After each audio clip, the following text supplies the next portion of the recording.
Mercedes Benz महाराष्ट्रात करणार मोठी गुंतवणूक, 3000 कोटींची गुंतवणूक करणार, उदय सामंत यांनी दिली माहिती। घाटकोपर होर्डिंग दुर्घटनेनंतर राज्य सरकार खडबडून जागं, आता प्रत्येक होर्डिंगवर मंत्रालयातून असणार नजर। फेअर प्ले ॲप प्रकरणी आता ईडीचं धाडसत्र सुरू, मुंबई आणि पुण्यात एकूण 19 ठिकाणी ईडीची कारवाई। सुनेत्रा पवार यांची राज्यसभेवर बिनविरोध निवड होताच कार्यकर्त्यांचा जल्लोष, धुळे, बारामती, काटेवाडीत उधळला गुलाल। शाहू महाराज छत्रपती कोल्हापूर जिल्ह्यातल्या शेतकऱ्यांच्या बांधावर पावसामुळे नुकसानग्रस्त शेतकऱ्यांच्या शेताची केली पाहणी। पावसाच्या दमदार हजेरीनंतर लातूर जिल्ह्यामध्ये पेरणीची लगबग, आढावा घेण्यासाठी लातूरच्या जिल्हाधिकारी वर्षा ठाकूर घुगे या शेतकऱ्यांच्या बांधावर टोकन यंत्रानं केली पेरणी।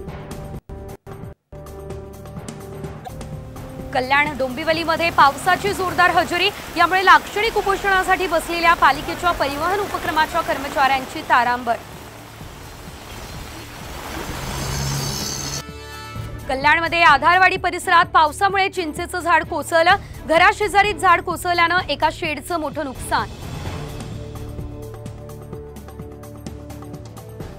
धुळ्यात महिलेच्या गळ्यातली सोन्याची चेन खेचून चोरट्याचा पोबारा, पोलिसांनी चोरट्याच्या मुसक्या आवळल्या, मुद्देमाल जप्त। चंद्रपूरमधल्या बामणी प्रोटीन्स लिमिटेड उद्योग बंद, शेकडो कामगार रस्त्यावर, कुटुंबासह कामगारांचं आंदोलन।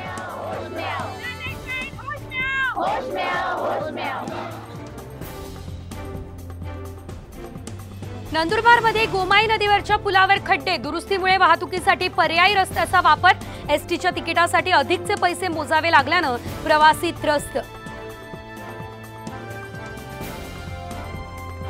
सोन्याचे भाव 700 रुपयांनी वाढले, सोनं पुन्हा 72,000 रुपये प्रति तोळ्यावर, चांदी 89,300 रुपयांवर मात्र स्थिर। खासदार प्रणिती शिंदे विठ्ठल आणि रुक्मिणी चरणी नतमस्तक, पंढरपूर केंद्रीय पर्यटन सूचीमध्ये यावं यासाठी प्रयत्नशील असल्याची दिली प्रतिक्रिया। संत गजानन महाराजांची पालखी पंढरपूरसाठी रवाना, श्रीमुखाचं दर्शन घेण्यासाठी भाविकांची गर्दी।